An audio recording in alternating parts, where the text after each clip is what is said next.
ولا التلفزيون المصري جاب حد من الاسلاميين.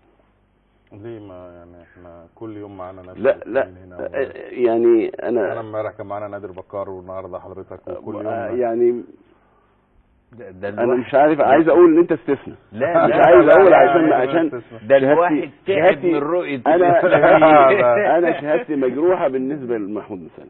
انا شهادتي مجروحه بالنسبه لك. لكن لا شوف كل الفضائيات. وبعدين انا مش تآمري، لكن انا قريت في احدى الصحف ان في مؤامره اطراف فيها سياسيين واعلاميين من اجل التخويف من الاسلاميين. يعني لا، هو كانت في مفاجاه تقدر يعني نحللها بشكل غير تآمري. انا امبارح ان كانت في مفاجاه للناس في نجاح النور السلفي، وانت بالنسبه لك يا فندم يا استاذ محمود اللي كنت متوقع. يا استاذ محمود، انا قلت عندك هنا وتكررت تاني امبارح اعلاميه كبيره وقديره تقول طمنوهم، احنا عايزين تطمنوا الناس هي اللي بتنتخبهم.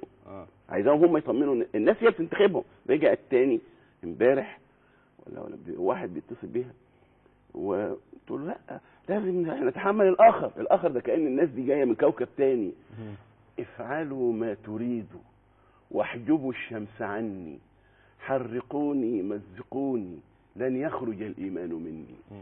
اللي بيعمل ده اولا الخاسر في النهايه مصر يا استاذ محمود. طبعا اذا رجعنا نخوف الناس من الانتخابات ومن الاسلاميين ومن الاخوان ومن النور، النتيجه اهو يا ساسه يا بتوع الاحزاب، الناس ما جاتش الاعاده.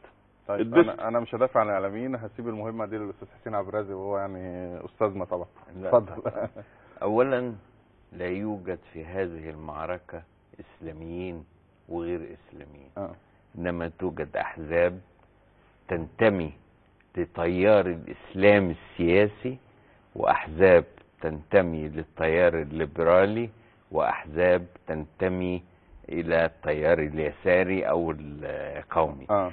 يعني بصراحة المعركة مش بين اسلاميين وغير اسلاميين. كلنا يا مسلمين يا مسيحيين. الشعب المصري شعب كله مؤمن. فدي اول نقطة.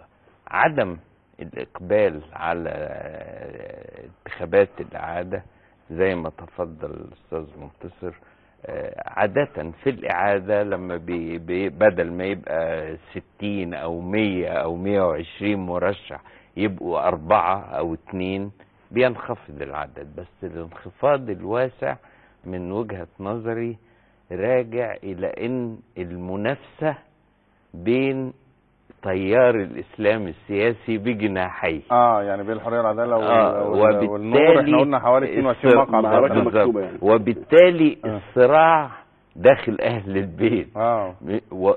الآخرين ليسوا هم اللي بقوا آخر. هذا لا يعني إن كل اللي غابوا كانوا يعني مع التيارات الاخرى، والا كانت هي حصلت على الاغلبيه. بس ده طبيعي لما تبقى المعركه محصوره في اتجاه معين، في ناس كتير حتى من انصار هذا الاتجاه تبقى مش قلقانه ولا. ده تقديري السبب الرئيسي لعدم الاقبال في هذه. انت كان بالنسبه لك نجاح اخوان المسلمين والحريه والعداله وحصولهم على نسب كبيره كان بالنسبه لك مفاجاه ولا توقعات؟ بالنسبه للاخوان لا.